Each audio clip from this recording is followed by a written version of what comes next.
서울 은평구 조용한 단독주택, 오후 2시가 조금 넘은 시간입니다. 74세 이강수는 거실 소파에 앉아 손목시계를 들여다보고 있었습니다. 평소 같으면 이맘때쯤 손자 민호에게서 전화가 와야 하는데 오늘은 유독 조용합니다. 강수는 은퇴한 군검찰관입니다. 50년 가까이 군복을 입고 살았던 그에게 지금의 평범한 일상은 때로는 익숙하지 않습니다. 하지만 손자와의 통화만큼은 그의 하루에서 가장 소중한 시간이었죠. 드르르르. 전화벨이 울립니다. 강수는 서둘러 수화기를 들었습니다. 할아버지, 안녕하세요. 민호의 목소리가 들려왔지만 뭔가 평소와 다릅니다. 떨리는 게 느껴집니다. 강수의 눈이 날카로워졌습니다. 그래, 민호야. 오늘 외박 오기로 했는데 어떻게 된 거냐? 그게, 할아버지, 죄송해요. 오늘 외박이 갑자기 취소됐어요. 부대 사정으로.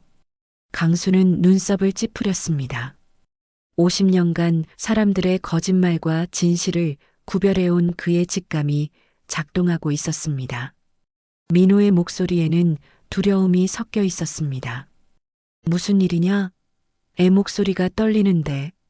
아, 아니에요. 그냥 부대에서 갑자기 외박이 금지됐다고 해서요. 그리고 뭐? 아무것도 아니에요. 괜찮으니까 걱정 마세요, 할아버지. 그때 전화기 너머로 누군가의 목소리가 들려왔습니다. 야, 빨리 끊어. 민호가 급하게 말했습니다. 할아버지, 저 먼저 끊을게요. 나중에 다시 연락드릴게요. 전화가 끊어졌습니다. 강수는 한참 동안 수화기를 내려다보았습니다. 애가 떨고 있어. 이건 무슨 냄새야? 그의 마음속에서 오래된 경보음이 울리기 시작했습니다. 군대에서 50년을 보내며 체득한 본능이 위험을 감지하고 있었습니다. 저녁 9시 뉴스 시간, 강수는 습관적으로 채널을 돌리며 뉴스를 보고 있었습니다. 그때 아나운서의 목소리가 들려왔습니다. 국정감사에서 모 부대의 인권 이슈가 제기됐습니다. 해당 부대에서는 최근 장병들의 의료진 접근이 제한되고 있다는 제보가 들어왔으며 국방부는 내부 조사 중이라며 구체적인 답변을 미뤘습니다. 강수의 손이 멈춥니다. 화면에 나온 부대 이름을 보는 순간 그의 표정이 굳어졌습니다. 바로 민호가 복무하고 있는 3사단이었습니다. 이런 젠장. 강수는 벌떡 일어나 서재로 향했습니다.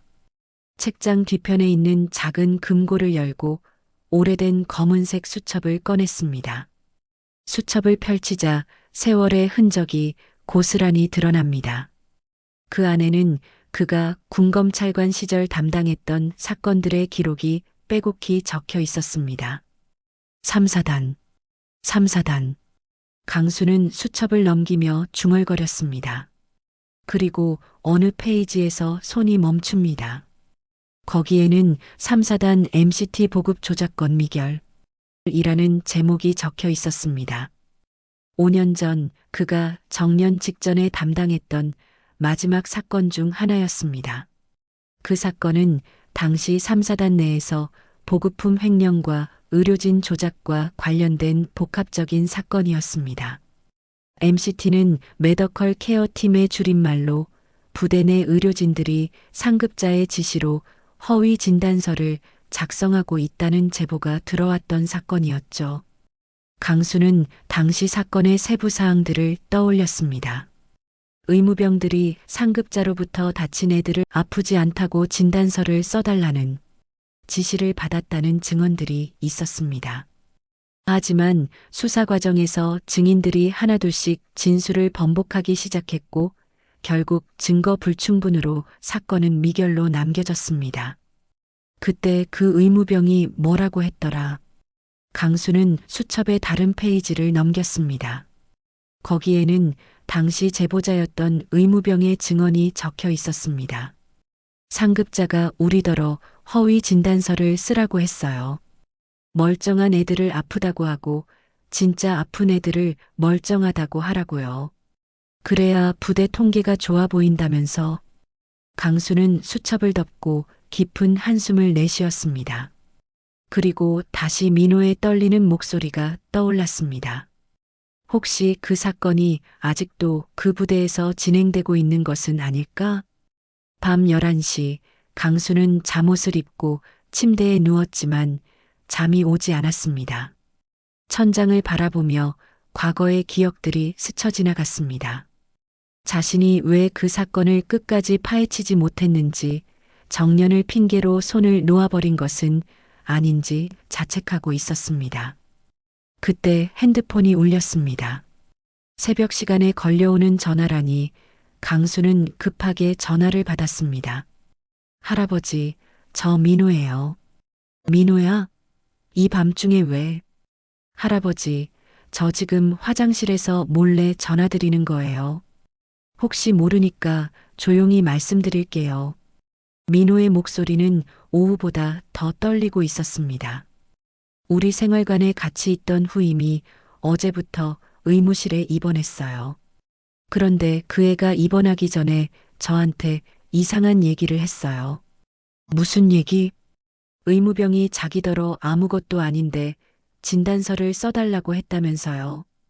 그런데 그 애가 거부했더니 갑자기 다른 의무병이 와서 이상한 주사를 놨다고 해요. 강수의 심장이 쿵쾅거리기 시작했습니다. 그리고 할아버지, 그 후임이 입원하기 전에 외부에 편지를 써서 보냈다고 해요.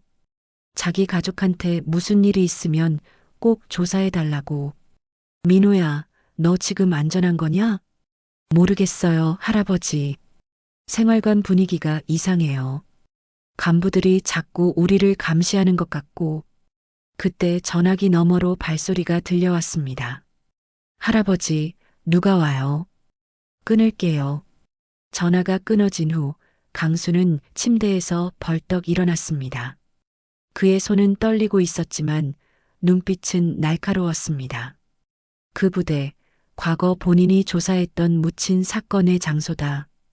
강수는 서재로 가서 다시 금고를 열었습니다.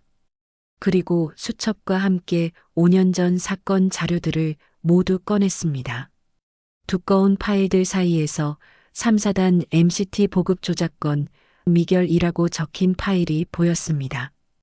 강불꽃이 다시 살아나는 시간이다. 새벽 2시 강수는 서재 책상에 앉아 5년 전 자료들을 펼쳐놓고 있었습니다. 노란 형광등 불빛 아래서 먼지가 쌓인 파일들이 다시 빛을 보고 있었습니다. 김상훈, 당시 3사단 의무과장이었지. 강수는 파일 속에서 한 장의 사진을 꺼냈습니다. 40대 중반의 군의관 사진이었습니다. 김상훈은 부하 의무병들에게 허위 진단서 작성을 지시했다는 혐의를 받았지만 결국 증거 불충분으로 무혐의 처분을 받았습니다. 강수는 컴퓨터를 켜고 국방부 공개 자료를 검색했습니다. 김상훈, 현재 3사단 의무대대장. 5년 전보다 더 높은 직책으로 승진해 있었습니다. 승진까지 했네.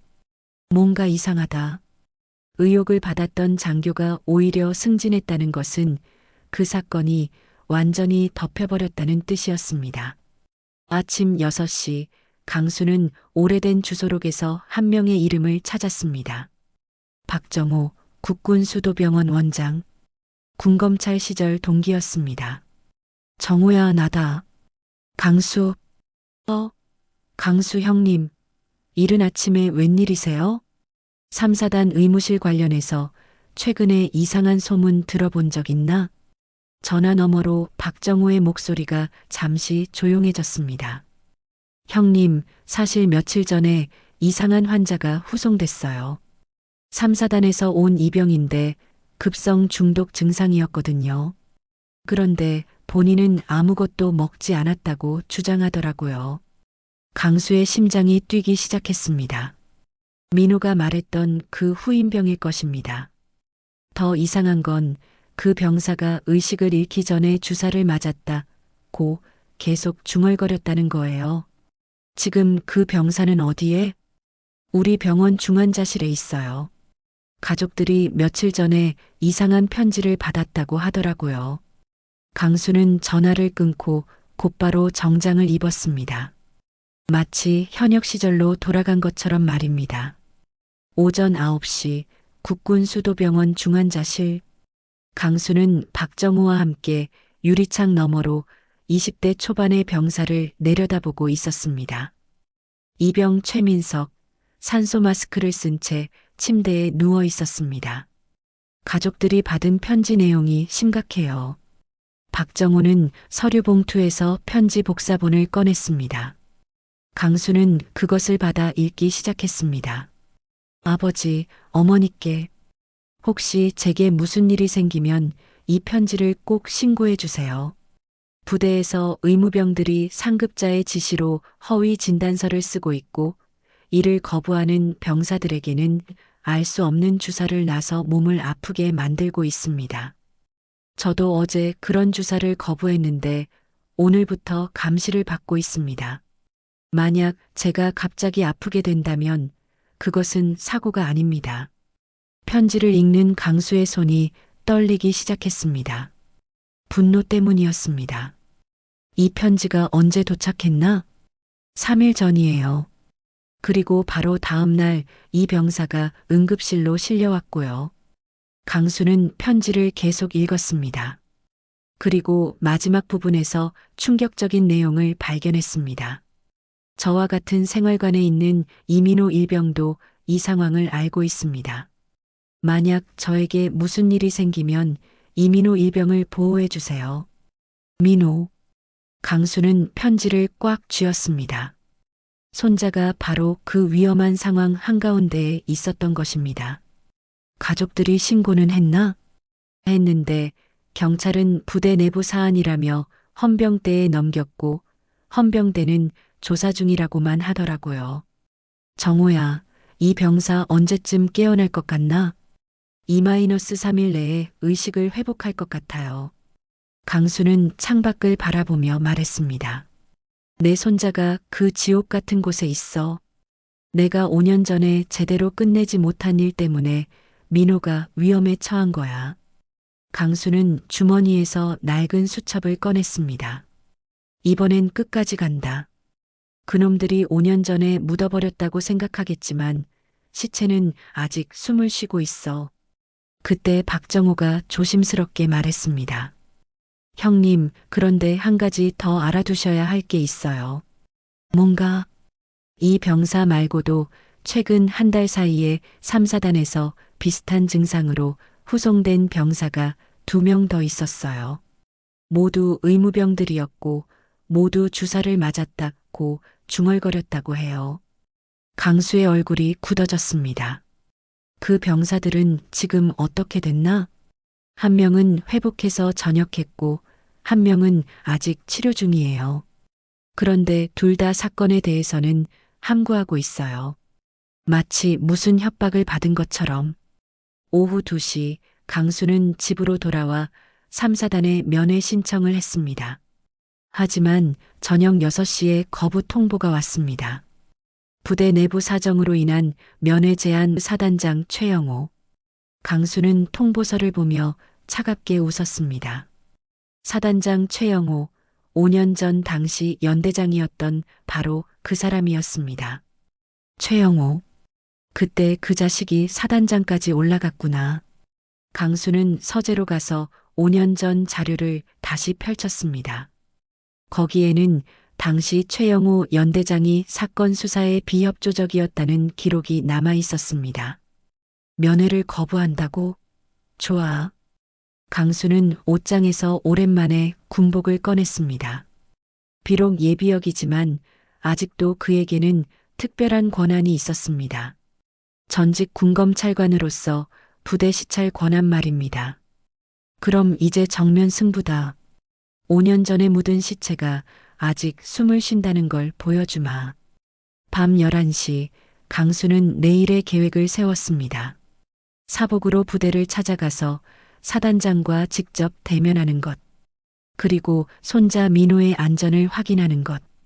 그의 눈빛에는 5년 전에 그 날카로운 기운이 되살아나고 있었습니다. 강불꽃이 다시 타오르기 시작한 것입니다. 다음 날 오전 10시 강수는 사복 차림으로 3사단 정문 앞에 서 있었습니다. 회색 정장에 검은 구두 그리고 손에는 오래된 가죽 서류 가방을 들고 있었습니다. 비록 예비역이지만 그의 자세와 눈빛에서는 여전히 군인의 기품이 느껴졌습니다. 정문 초소에서 근무하고 있던 이등병이 강수를 보더니 당황한 표정을 지었습니다. 뭔가 범상치 않은 인물이라는 것을 직감한 듯 했습니다. 어떻게 오셨습니까? 나는 이강수다. 사단장을 만나러 왔어. 사단장님을 만나시려면 사전 약속이. 약속? 내가 여기 와서 약속을 잡아야 한다고? 강수의 목소리에는 위압감이 묻어났습니다. 50년간 군 생활을 한 사람의 아우라였습니다. 초소 근무병은 급히 내무반으로 전화를 걸었습니다. 여보세요, 당직사관님? 정문에 이강수라는 분이 사단장님을 만나러 오셨는데요. 네. 예, 알겠습니다. 전화를 끄는 근무병의 얼굴이 하얗게 질렸습니다. 그리고 곧바로 경례를 붙였습니다. 죄송합니다. 지금 바로 모셔다 드리겠습니다. 15분 후 강수는 지휘동 앞에 서 있었습니다. 마침 사단장의 전속 운전병이 급히 뛰어나왔습니다. 이강수 선생님이시죠? 사단장님께서 직접 모셔오라고 하셨습니다. 운전병의 목소리도 떨리고 있었습니다. 부대 전체에 긴장감이 돌고 있었습니다. 지휘동 2층 회의실 강수가 문을 열고 들어서자 이미 여러 명이 기다리고 있었습니다. 사단장 최영호를 비롯해 참모장, 작전과장, 그리고 의무대대장 김상훈까지 모두 자리에 앉아 있었습니다. 어서 오십시오, 강수 선배님. 사단장 최영호가 억지로 미소를 지으며 일어났습니다. 하지만 그의 눈빛에는 긴장감이 역력했습니다. 앉으시죠. 차라도 한 잔. 차는 됐고. 강수는 회의실 중앙에 서서 한 명씩 둘러보았습니다. 그의 시선이 의무대대장 김상훈에게 머물렀습니다. 김상훈 대대장, 오랜만이군. 김상훈은 고개를 숙이며 인사했습니다. 안녕하십니까, 강수 선배님. 5년 전보다 계급이 올랐네. 축하한다. 강수의 말투는 차갑고 날카로웠습니다. 회의실 안의 공기가 얼어붙었습니다. 사단장 최영호가 어색하게 웃으며 물었습니다. 그런데 어쩐 일로 저희 부대까지 오셨는지. 강수는 천천히 자리에 앉았습니다. 그리고 서류 가방에서 5년 전 자료 파일을 꺼내 책상 위에 올려놓았습니다. 5년 전 여기서 묻은 시체가 아직 숨을 쉰다더군. 회의실이 순간 정적에 빠졌습니다. 모든 사람들의 얼굴이 굳어졌습니다. 무슨 말씀을? 최영호 사단장, 당신 5년 전에 연대장이었을 때 내가 뭘 조사했는지 기억나나? 최영호의 손이 떨리기 시작했습니다. 그때 일은 이미 종결된 것으로 알고 있는데요. 종결됐다고? 누가 종결했다고 했나? 강수는 파일을 펼쳤습니다. 그 안에는 5년 전 조사 기록들이 빼곡히 들어 있었습니다. MCT 보급 조작건, 의무병 허위 진단서 작성 강요 사건, 그리고 이를 거부하는 병사들에 대한 징계성 의료 조치. 김상훈의 얼굴이 하얗게 질렸습니다. 선배님, 그 사건은 이미. 닥쳐. 강수의 한마디에 김상훈이 입을 다물었습니다. 내가 여기 온 이유는 간단해. 내 손자가 이 부대에 있거든. 손자요? 이민호 일병. 혹시 아나? 사단장과 의무대대장이 서로 눈을 마주쳤습니다. 그들의 표정에서 뭔가 알고 있다는 것이 드러났습니다. 그리고 며칠 전에 최민석 이병이 의식불명 상태로 국군수도병원에 후송됐다던데 이것도 우연이겠지? 회의실 안이 더욱 조용해졌습니다. 강수는 서류 가방에서 또 다른 서류를 꺼냈습니다. 최민석이 가족에게 보낸 편지 사본이었습니다. 이 편지 내용 다들 알고 있을 텐데 사단장 최영호가 드디어 입을 열었습니다. 강수 선배님, 혹시 오해가 있으신 것 같은데. 오해? 강수는 냉소적으로 웃었습니다. 그럼 이것도 오해인가? 강수는 휴대폰을 꺼내 녹음 파일을 재생했습니다. 병원에서 박정우 원장이 들려준 최민석의 중얼거림이었습니다. 주사를 맞았어. 거부했는데. 강제로. 녹음이 끝나자 회의실은 완전한 침묵에 빠졌습니다. 최민석 말고도 최근 한 달 사이에 비슷한 증상으로 후송된 병사가 2명 더 있다던데? 의무대대장 김상훈이 떨리는 목소리로 말했습니다. 그것들은 모두 우연의 일치입니다. 우연의 일치? 강수는 벌떡 일어났습니다. 5년 전에도 그런 식으로 넘어갔지. 그때 내가 정년 때문에 손을 놓은 게 한이 되는구나. 강수는 회의실을 천천히 걸어다니며 말했습니다. 그런데 이번에는 다르다. 내 손자가 걸려 있거든. 그때 갑자기 회의실 문이 열리며 한 명의 중대장이 들어왔습니다. 사단장님, 긴급 상황입니다. 이민호 일병이 생활관에서 쓰러졌습니다. 강수의 얼굴이 순간 굳어졌습니다. 뭐라고? 지금 의무실로 이송 중인데 의식이 없습니다. 강수는 주먹을 꽉 쥐었습니다. 그리고 사단장을 향해 돌아섰습니다. 최영호, 대체 뭘 원하십니까? 사단장의 목소리가 떨리고 있었습니다. 강수는 천천히 그에게 다가갔습니다. 원하는 게 뭐냐고? 간단해. 강수는 사단장의 눈을 똑바로 바라보며 말했습니다. 5년 전에 묻어버린 진실을 다시 파내는 거야. 그리고 내 손자를 포함해서 이 부대의 모든 병사들을 그 지옥에서 구해내는 거고.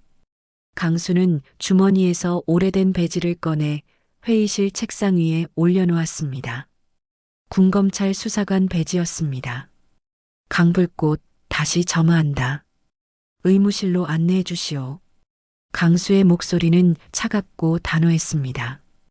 회의실에 있던 모든 간부들이 그의 기세에 눌려 말을 잇지 못했습니다. 강수 선배님, 잠시만요. 상황을 정리할 게 뭐가 있나? 내 손자가 쓰러졌는데. 강수는 사단장을 노려보며 말했습니다.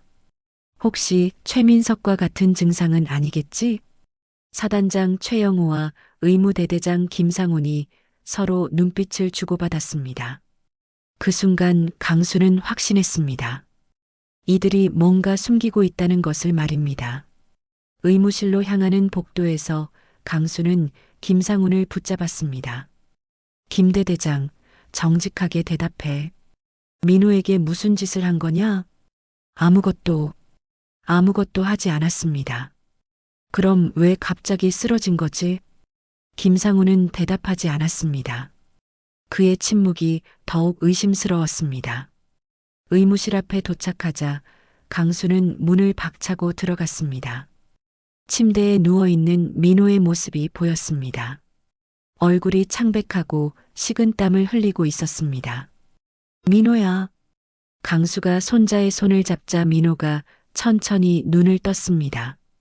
할아버지, 왜 여기에? 괜찮냐?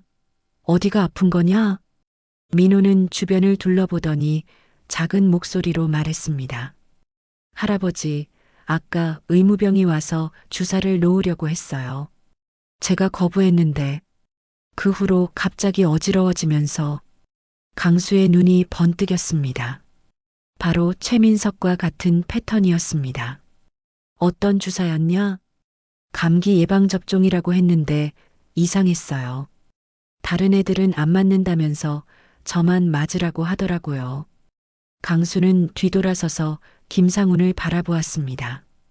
김 대대장, 설명해 보시지. 그건, 그때 의무실 문이 열리며 한 명의 의무병이 들어왔습니다. 20대 중반의 상병이었습니다. 대대장님, 보고 드릴 게 있습니다. 김상훈이 당황한 표정으로 말했습니다. 지금은 때가 아니다. 아닙니다. 지금이 때입니다. 의무병은 강수를 바라보며 말했습니다. 혹시 강수 선배님이시죠? 저는 박민수 상병입니다. 그래, 무슨 할 말이 있나? 박민수는 김상훈을 힐끗 보더니 용기를 내어 말했습니다. 선배님, 저희가 지금까지 상급자의 지시로 잘못된 일들을 해왔습니다. 박민수, 너 지금 뭐 하는 거냐? 김상훈이 소리쳤지만 박민수는 계속했습니다. 허위 진단서 작성, 그리고 이를 거부하는 병사들에게 알 수 없는 약물 투여. 모든 게 사실입니다. 강수는 박민수에게 다가갔습니다. 자세히 말해봐. 대대장님이 저희더러 건강한 병사들을 아프다고 진단서를 쓰고 정말 아픈 병사들은 멀쩡하다고 쓰라고 했습니다. 부대 의료 통계를 좋게 보이게 하려고요. 그리고 이를 거부하거나 외부에 알리려는 병사들에게는 진정제를 과다 투여해서 일시적으로 의식을 잃게 만들었습니다. 그러면 과로로 인한 실신이라고 보고하고요. 김상훈의 얼굴이 하얗게 질렸습니다. 박민수, 너 지금 무슨 말을 하는 거냐? 대대장님, 더 이상은 못하겠습니다. 최민석도 그 전에 후송된 애들도 모두 저희가 한 짓이에요. 강수는 주먹을 꽉 쥐었습니다. 그럼 민호도. 네, 이민호 일병도 최민석과 같은 침묵서약서에 서명하라는 압박을 받았습니다. 거부하자 오늘 아침에 강제로 진정제를 투여하려 했고요. 강수는 김상훈을 향해 돌아섰습니다. 김상훈, 이게 사실이냐? 김상훈은 더 이상 변명할 수 없었습니다. 그는 무릎을 꿇고 말했습니다. 죄송합니다.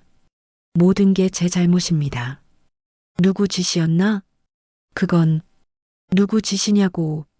강수의 목소리가 의무실을 울렸습니다. 사단장님 짓이었습니다. 그 순간 의무실 문이 열리며 사단장 최영호가 들어왔습니다. 그의 얼굴은 이미 체념한 표정이었습니다. 그만하지, 김상훈. 사단장님. 강수는 최영호를 바라보며 말했습니다. 최영호, 5년 전에도 이런 식으로 덮으려 했지. 강수 선배님, 저희도 어쩔 수 없었습니다. 상부에서 부대 평가를 위해. 상부? 누구냐? 최영호는 잠시 망설이다가 말했습니다. 군단 참모장 이진석 준장입니다.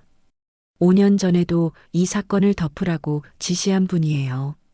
강수의 눈이 번뜩였습니다. 이진석, 5년 전 당시 대령이었던 그 사람이 지금은 준장이 되어 있었습니다. 이진석이 아직도 이 짓을 하고 있다는 거냐? 전국 부대에서 이런 식으로 의료 통계를 조작하고 있습니다. 상부 평가에서 좋은 점수를 받기 위해서요. 강수는 민호의 손을 다시 잡았습니다. 민호야, 이제 괜찮다. 할아버지가 다 해결할 테니까.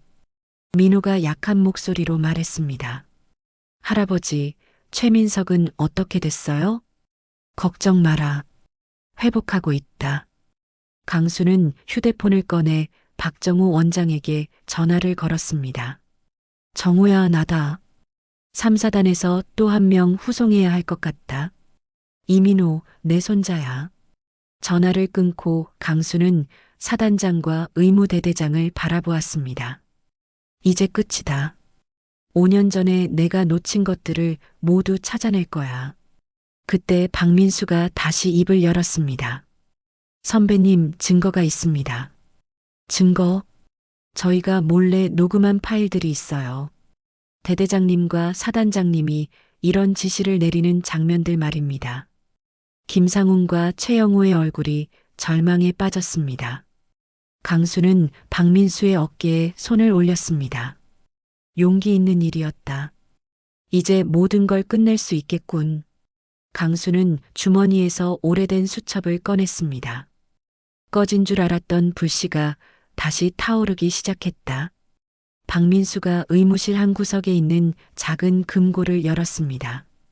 그 안에서 작은 녹음기와 USB를 꺼냈습니다. 이 안에 모든 게 들어 있습니다. 강수는 녹음기를 받아들었습니다. 박민수가 재생 버튼을 누르자 사단장의 목소리가 흘러나왔습니다.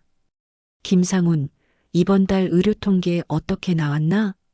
사단장님, 실제로는 환자가 많이 나왔는데. 그럼 줄여. 건강한 애들은 아프다고 하고 아픈 애들은 멀쩡하다고 해서 평균을 맞춰. 하지만 그러면 정말 아픈 애들이 치료를 못 받는데요. 그건 나중 문제고 지금은 평가부터 통과해야 해. 알겠나?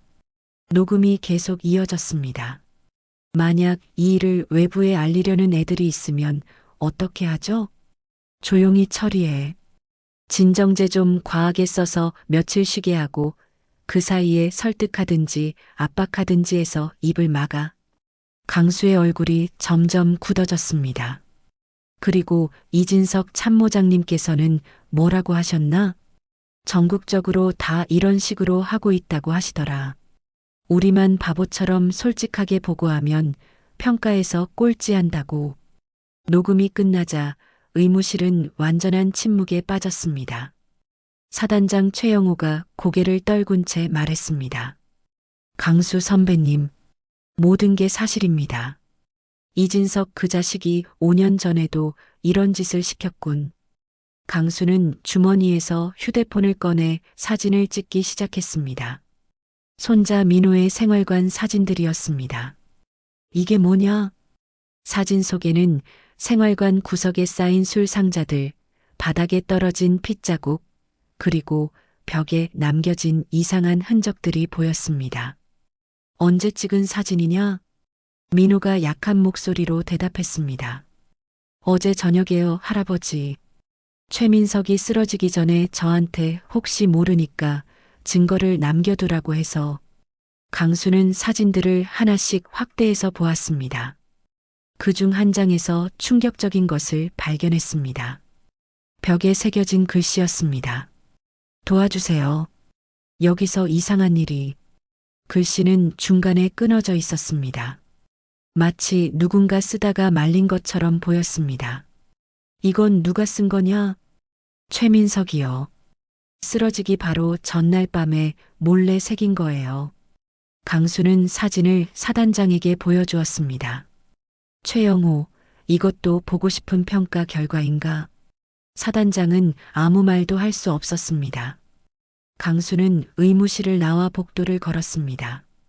뒤따라온 사단장과 의무대대장을 향해 돌아섰습니다. 이제 선택해라. 무슨 선택 말입니까? 진실을 밝히고 책임을 지든지 아니면 내가 직접 이진석을 찾아가서 모든 걸 폭로하든지. 사단장 최영호는 잠시 망설이다가 무릎을 꿇었습니다. 강수 선배님 죄송합니다. 모든 게 제 잘못이었습니다.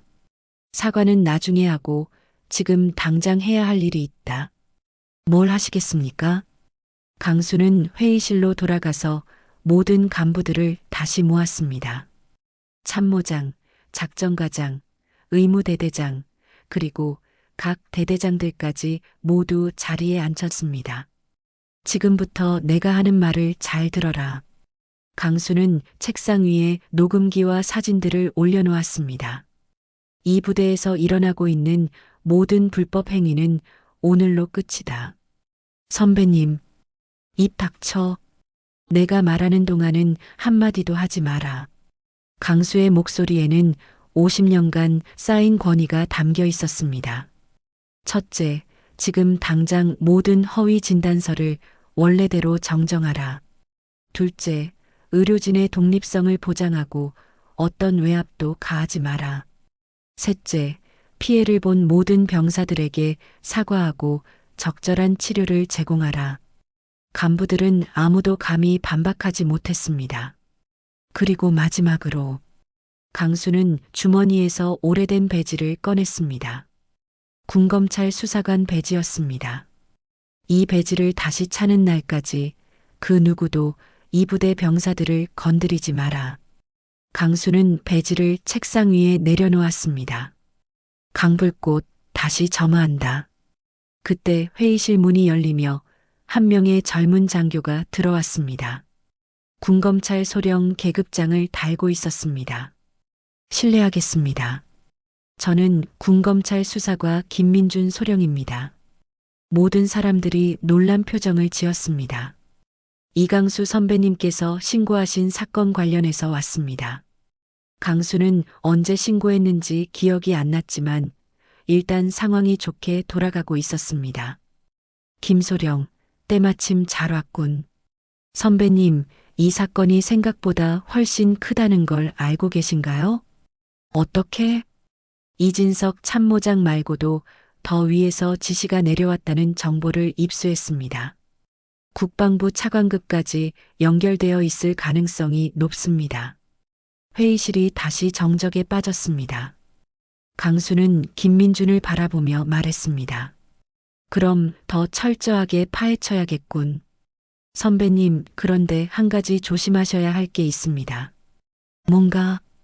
이진석 참모장이 선배님을 찾고 있다는 정보입니다. 아마 오늘 중으로 여기에 올 것 같습니다. 강수는 차갑게 웃었습니다. 오히려 좋군. 직접 만나서 얘기할 게 많으니까. 사단장 최영호가 떨리는 목소리로 말했습니다.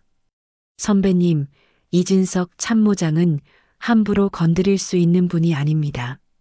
뒤에 있는 사람들이, 뒤에 누가 있든 상관없어. 강수는 창밖을 바라보며 말했습니다. 정의는 계급장으로 하는 게 아니거든. 그때 멀리서 차량 소리가 들려왔습니다.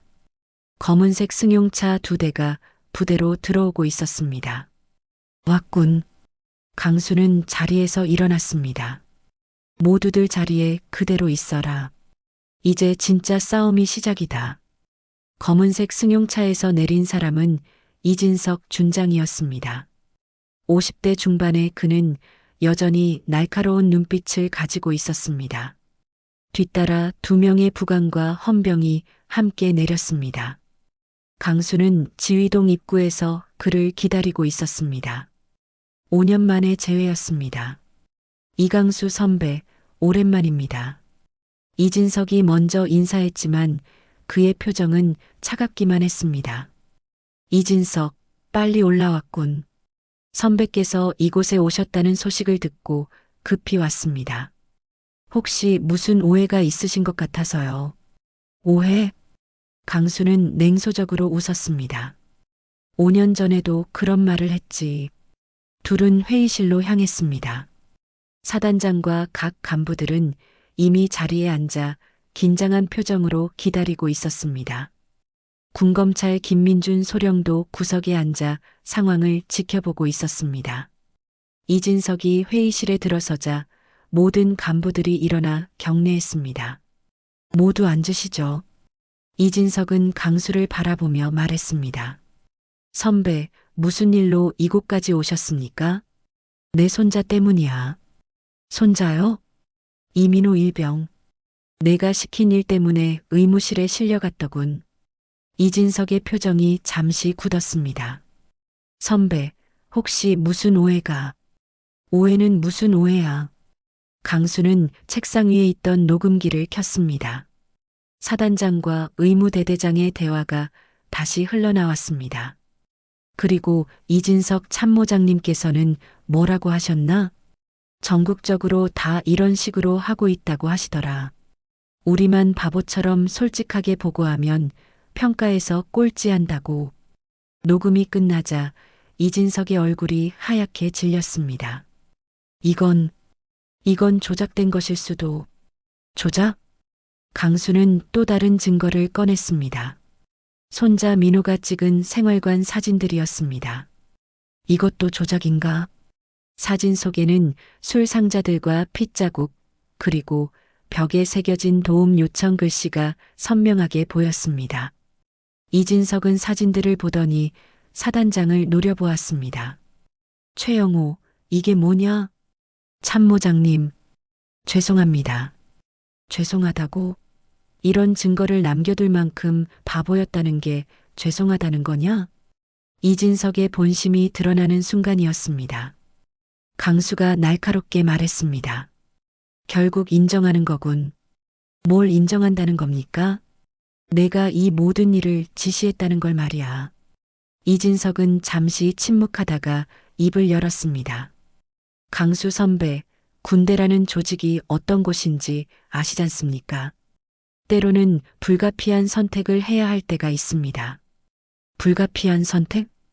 국방부에서 요구하는 기준을 맞추지 못하면 부대 전체가 문제가 됩니다. 지휘관들은 책임을 져야 하고 병사들도 피해를 보게 되죠. 강수는 벌떡 일어났습니다. 그래서 병사들을 독살했다는 거냐? 독살이라니요. 그냥 일시적으로. 일시적으로 뭐? 의식을 잃게 만든 게 일시적이라고? 이진석은 더 이상 변명할 수 없었습니다. 그때 김민준 소령이 입을 열었습니다. 이진석 준장님, 군검찰에서 이미 관련 증거들을 수집했습니다. 무슨 소리냐? 최민석 이병의 혈액 검사 결과 과다한 진정제 성분이 검출됐습니다. 그리고 다른 피해 병사들의 진술도 확보했고요. 이진석의 얼굴이 점점 굳어졌습니다. 더 중요한 건 국방부 내부에서도 이 사건에 대한 조사가 시작됐다는 점입니다. 국방부에서? 네, 차관님께서 직접 지시하셨습니다. 이진석이 당황한 표정을 지었습니다. 차관님이 왜 갑자기? 김민준이 또 다른 서류를 꺼냈습니다. 사실 이 사건은 이미 몇 달 전부터 내부 고발이 들어와 있었습니다. 다만 구체적인 증거가 없어서 수사가 지연되고 있었는데 이번에 결정적인 증거들이 나온 거죠. 강수는 이진석을 바라보며 말했습니다. 이진석, 내 뒤에 누가 있든 이번엔 안 통해. 선배, 잠깐만요. 이 일이 어디까지 번질지 아십니까? 어디까지 번지든 상관없어. 내 손자를 건드린 이상 끝까지 간다. 이진석은 급히 휴대폰을 꺼내 전화를 걸려 했지만 김민준이 제지했습니다. 준장님, 지금은 외부 연락이 제한됩니다. 뭐? 무슨 권한으로? 군검찰 수사관의 권한으로요. 그때 회의실 밖에서 소란스러운 소리가 들려왔습니다. 문이 열리더니 국방부 감찰관 2명이 들어왔습니다. 이진석 준장님이시죠? 그렇습니다만. 국방부 감찰실입니다.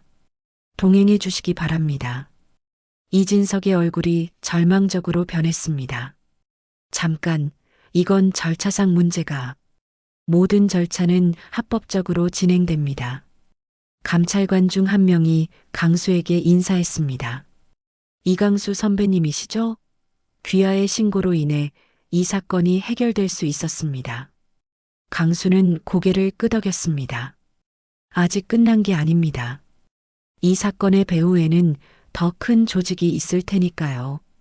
이진석이 끌려가면서 마지막으로 강수를 바라보며 말했습니다. 선배, 이 일이 어디까지 갈지 각오하고 계신 거죠? 각오? 강수는 차갑게 웃었습니다. 내가 50년간 군복을 입고 산 이유가 뭔지 알겠나? 바로 이런 순간을 위해서야. 이진석이 떠난 후 회의실은 조용해졌습니다. 사단장과 의무대대장은 여전히 고개를 숙이고 있었습니다. 강수는 창밖을 바라보며 말했습니다. 이제 시작이다. 이 썩은 고리를 완전히 끊어놓을 때까지는 멈추지 않겠어. 김민준이 강수에게 다가왔습니다. 선배님, 정말 대단하십니다. 이런 사건을 혼자서 파헤치시다니. 혼자가 아니야.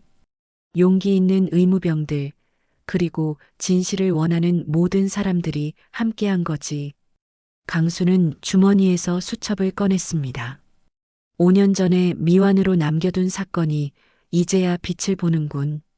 그리고 창밖 멀리서 또 다른 차량들이 부대로 들어오는 것이 보였습니다. 언론사 차량들이었습니다. 잊힌 정의가 다시 일어서는 순간이다. 한 달 후 국회 청문회장. 강수는 증인석에 앉아 있었습니다. 정장을 차려입고 군검찰관 배지를 가슴에 달고 있었습니다. 청문회장은 기자들과 방청객들로 가득 찼습니다. 국정감사위원장이 마이크에 대고 말했습니다. 오늘은 군 내부 의료 조작 사건에 대한 증인 신문을 진행하겠습니다. 먼저 이 사건을 최초로 신고하신 이강수 전 군검찰관님께 증언을 듣겠습니다. 강수가 마이크에 가까이 다가갔습니다. 존경하는 국회의원님들, 그리고 국민 여러분. 저는 50년간 군복을 입고 살아온 이강수입니다. 청문회장이 조용해졌습니다. 이번 사건은 단순한 부대 내 비리가 아닙니다. 우리 군의 근본을 흔드는 조직적 범죄였습니다. 강수는 준비해온 자료를 펼쳤습니다. 5년 전 저는 3사단에서 일어난 의료 조작 사건을 수사했습니다. 하지만 상부의 압력으로 제대로 마무리하지 못했습니다. 그 결과 이 범죄는 더욱 조직화되고 확산됐습니다. 여당 의원 중 한 명이 질문했습니다. 구체적으로 어떤 범죄가 자행됐습니까? 건강한 병사들을 아프다고 거짓 진단하고 정말 아픈 병사들은 멀쩡하다고 조작했습니다. 이를 통해 부대의 의료 통계를 조작해 상급 부대 평가에서 좋은 점수를 받으려 했습니다. 그리고 이를 거부하는 병사들에게는 강수의 목소리가 떨렸습니다. 과다한 진정제를 투여해 의식을 잃게 만들었습니다. 그리고 이를 과로로 인한 실신이라고 보고했습니다. 청문회장에서 웅성거리는 소리가 들려왔습니다. 야당 의원이 날카롭게 질문했습니다. 이런 일이 3사단만의 문제였습니까? 아닙니다. 조사 결과 전국 12개 부대에서 비슷한 일이 벌어지고 있었습니다. 누구의 지시였습니까? 강수는 잠시 멈춰서 심호흡을 했습니다. 군단 참모장 이진석 준장의 지시였습니다. 그리고 그 위에는 그때 방청석에서 한 남자가 벌떡 일어났습니다. 거짓말입니다. 그런 지시를 내린 적이 없습니다. 경비원들이 그 남자를 제지하려 했지만 강수가 손을 들어 막았습니다. 저분이 누구신지 확인해 보시죠. 위원장이 신분을 확인한 후 놀란 표정을 지었습니다. 국방부 김철수 차관입니다. 청문회장이 술렁였습니다. 강수는 차갑게 웃었습니다. 김 차관님, 여기 오실 줄 알았습니다. 이강수 씨, 당신이 퍼뜨리는 이야기는 모두 거짓입니다. 강수는 서류 가방에서 녹음기를 꺼냈습니다. 그럼 이것도 거짓인가요? 녹음기에서 김철수 차관의 목소리가 흘러나왔습니다. 이진석, 부대 평가 결과가 너무 들쭉날쭉해. 다른 부대들은 어떻게 하고 있는 거야? 차관님, 실제 상황을 반영하다 보니. 실제 상황은 나중 문제고 일단 수치부터 맞춰. 어차피 걔네들은 나가서 말 못해요. 알아서 조용히 만들어야지. 녹음이 끝나자 청문회장은 완전한 침묵에 빠졌습니다. 김철수 차관의 얼굴이 창백해졌습니다. 이건 조작된 것입니다. 강수가 마이크에 대고 말했습니다. 조작이라면 국과수에서 진위를 확인해 보시면 됩니다. 이 녹음은 군검찰에서 이미 진정성을 확인받은 증거입니다. 위원장이 김 차관을 향해 말했습니다. 김 차관께서는 증인으로 출석하셔서 해명하시기 바랍니다. 김 차관은 더 이상 변명할 수 없었습니다. 강수는 계속해서 증언했습니다. 존경하는 국회의원님들, 이 사건의 가장 큰 피해자는 우리의 아들들입니다. 국가를 지키기 위해 입대한 젊은이들이 그 국가로부터 배신당했습니다. 강수의 목소리에 감정이 실렸습니다. 제 손자도 그 피해자 중 한 명이었습니다. 하지만 더 많은 아이들이 이런 일을 당했고 아직도 당하고 있을지 모릅니다. 야당 의원이 질문했습니다. 이 문제를 해결하기 위해서는 어떤 조치가 필요하다고 보십니까? 강수는 단호하게 대답했습니다. 첫째, 관련자들에 대한 엄중한 처벌입니다. 둘째, 군 의료 시스템의 완전한 독립성 보장입니다. 셋째, 이런 일이 재발하지 않도록 하는 제도적 장치 마련입니다. 구체적으로는 군검찰의 독립성 강화, 부대 평가 시스템의 전면 개편, 그리고 가장 중요한 것은 병사들이 자유롭게 신고할 수 있는 시스템 구축입니다. 강수는 마지막 증언을 위해 일어섰습니다. 군이 군다워지지 못할 때 우리가 군을 위해 싸워야 한다는 걸 50년 전부터 알고 있었습니다. 청문회장이 조용해졌습니다. 저는 오늘 이 자리에서 약속드립니다. 이런 일이 다시는 일어나지 않도록 끝까지 감시하겠습니다. 그리고 우리의 아들들이 안전하게 복무할 수 있는 군대를 만들기 위해 남은 생애를 바치겠습니다. 강수의 증언이 끝나자 청문회장에서 박수가 터져 나왔습니다. 위원장이 마이크에 대고 말했습니다. 이강수 전 군검찰관님의 용기 있는 증언에 감사드립니다. 이번 사건을 계기로 우리 군이 진정으로 국민의 군대로 거듭나기를 바랍니다. 청문회가 끝난 후 강수는 복도에서 기자들의 질문을 받았습니다. 이번 사건이 어떤 의미를 갖는다고 보십니까? 강수는 잠시 생각한 후 대답했습니다. 정의는 늦어질 수는 있지만 사라지지는 않는다는 것을 보여준 사건이라고 생각합니다. 앞으로의 계획은 계속 지켜보겠습니다. 우리의 아들들이 안전한 군대에서 복무할 수 있을 때까지 말입니다. 그날 저녁 뉴스는 온통 이 사건으로 도배됐습니다. 국방부는 특별조사단 구성을 발표했고 관련자들에 대한 수사가 본격적으로 시작됐습니다. 강수는 집으로 돌아가는 길에 손자 민호에게 전화를 걸었습니다. 민호야, 뉴스 봤냐? 네, 할아버지. 정말 대단하세요. 이제 안전하게 복무할 수 있을 거야. 할아버지, 정말 고마워요. 전화를 끊고 강수는 하늘을 올려다보았습니다. 구름 사이로 햇살이 비치고 있었습니다. 6개월 후 강수는 손자 민호의 저녁식에 참석하기 위해 다시 3사단을 찾았습니다. 하지만 이번에는 완전히 다른 분위기였습니다. 정문에서부터 새롭게 단장된 현수막이 눈에 띄었습니다. 장병 인권 보호 우선, 투명한 부대 운영. 강수는 만족스러운 표정으로 고개를 끄덕였습니다. 저녁식장에는 민호뿐만 아니라 최민석도 함께 있었습니다. 완전히 회복된 최민석은 건강한 모습으로 가족들과 인사하고 있었습니다.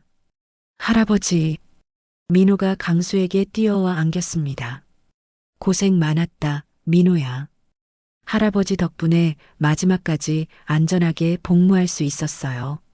최민석도 강수에게 다가와 깊숙하게 인사했습니다. 강수 할아버지, 정말 감사합니다. 할아버지가 아니었다면 저는 이제 됐다. 모든 게 끝났어. 저녁식이 끝난 후 새로 부임한 박정민 사단장이 강수를 찾아왔습니다. 이강수 선배님 덕분에 이 부대가 완전히 새로워졌습니다. 강수는 예전 회의실이 장병 상담실로 바뀐 것을 보았습니다. 벽에는 장병 권익보호 체계라는 게시판이 걸려 있었습니다. 의무실도 완전히 바뀌었습니다. 이제는 어떤 외압도 받지 않습니다.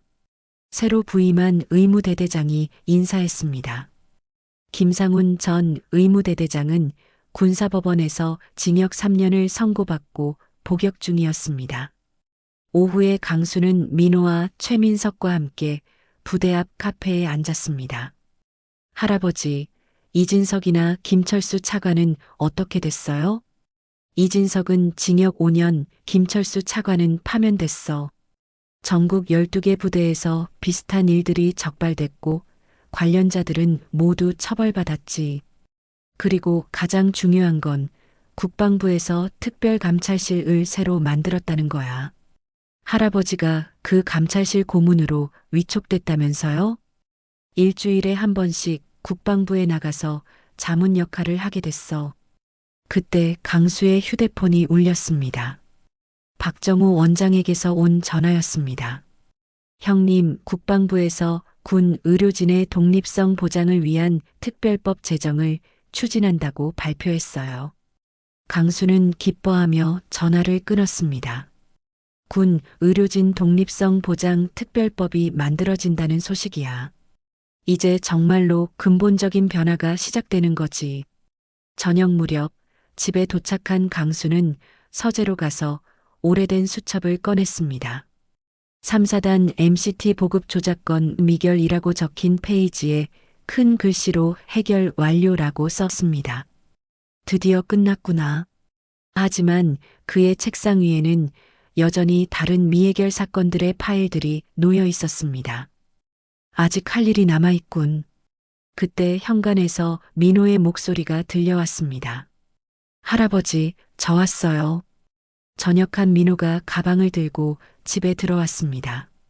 할아버지, 제가 대학 졸업하면 군검찰관이 되고 싶어요. 강수는 놀란 표정으로 손자를 바라봤습니다. 왜 갑자기?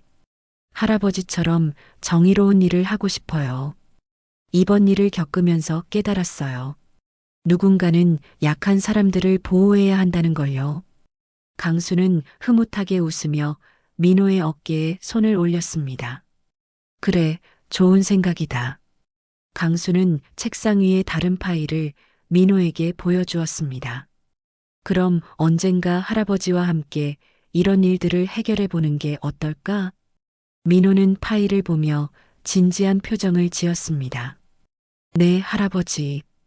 꼭 그럴게요. 강수는 밤하늘을 바라보며 속으로 중얼거렸습니다. 불꽃은 꺼지는 게 아니라 다시 덮는 거지. 다음 날 아침 국방부는 공식적으로 특별조사단을 재소집하고 군 내부 감찰 강화 조치를 발표했습니다. 그리고 그 조사단의 자문위원으로 이강수가 위촉됐다는 소식도 함께 전해졌습니다. 일주일 후 강수는 국방부 특별감찰실에서 첫 자문회의에 참석했습니다. 회의실에는 젊은 검찰관들과 감찰관들이 앉아 있었습니다. 이강수 자문위원님, 앞으로 어떤 방향으로 감찰 업무를 진행해야 할까요? 강수는 잠시 생각한 후 대답했습니다. 무엇보다 현장의 목소리를 듣는 것이 중요합니다. 사무실에 앉아서는 진실을 알 수 없어요. 구체적으로는 정기적으로 부대를 방문해서 병사들과 직접 대화하는 시간을 가져야 합니다. 그리고 익명신고 시스템을 더욱 강화해야 하고요. 젊은 검찰관 중 한 명이 질문했습니다. 선배님, 혹시 앞으로도 이런 사건들이 계속 발생할까요? 강수는 창밖을 바라보며 말했습니다. 인간이 있는 곳에는 언제나 부조리가 있을 수 있어요. 하지만 그것을 바로잡으려는 사람들도 항상 있습니다. 회의가 끝난 후 강수는 국방부 건물을 나서며 하늘을 올려다보았습니다. 맑은 하늘이 펼쳐져 있었습니다. 그날 저녁 강수는 민호와 함께 저녁을 먹으며 말했습니다. 민호야, 할아버지가 못다한 일들을 내가 이어받을 준비가 되어 있냐? 네, 할아버지. 언제든 준비됐어요. 강수는 만족스러운 표정으로 고개를 끄덕였습니다. 부대 지휘동을 나오며 젊은 군검찰 장교 한 명이 강수를 향해 조용히 경례했습니다. 그 장교의 눈빛에는 존경과 다짐이 담겨 있었습니다. 강수도 답례하며 그 젊은 장교를 바라보았습니다. 그의 눈에서 희망을 보았습니다. 정의로운 군대를 만들어갈 새로운 세대의 희망을 말입니다. 정의의 불꽃은 결코 꺼지지 않습니다. 다만 새로운 세대에게 전해질 뿐입니다.